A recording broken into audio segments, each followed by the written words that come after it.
Hello guys. Welcome my channel. This channel about car price, car news update, car interior and exterior, car detail review and all automotive the world. Please subscribe this channel, like and comment. Thanks you.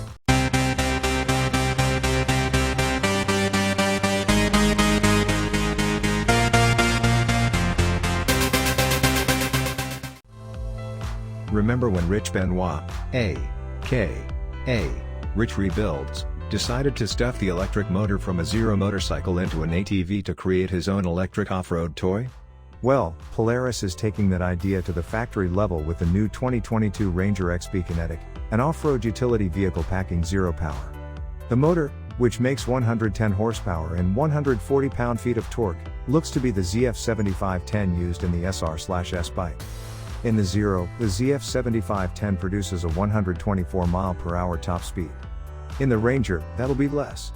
But probably still a thrilling way to haul some bales of hay over yonder hill, or break trail out to your camp, or engage in any of the other adventurous and photogenic outdoors activities we imagine such a machine might inspire.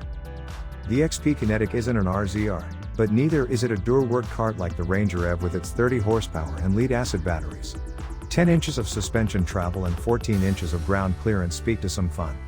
The XP Kinetic will be available in premium trim for $24,999 or ultimate trim for $29,999. The main difference is battery capacity, which doubles in the ultimate, from 14.9 kWh to 29.8 kWh. Polaris doesn't specify whether those numbers are gross or usable capacity but says range will be around 45 miles or 80 miles, depending on the model. The Ultimate also doubles the charge rate of the Premium's onboard charger, from 3 kilowatts to 6 kilowatts, although either can be outfitted with an accessory charger that adds another 3 kilowatts. So equipped, a Premium could charge from 0 to 100% in less than 3 hours. The standard chargers equate to a roughly 5-hour charge time. Thank you for watching this channel. Wait for the next video and don't forget to like, comments and subscribe.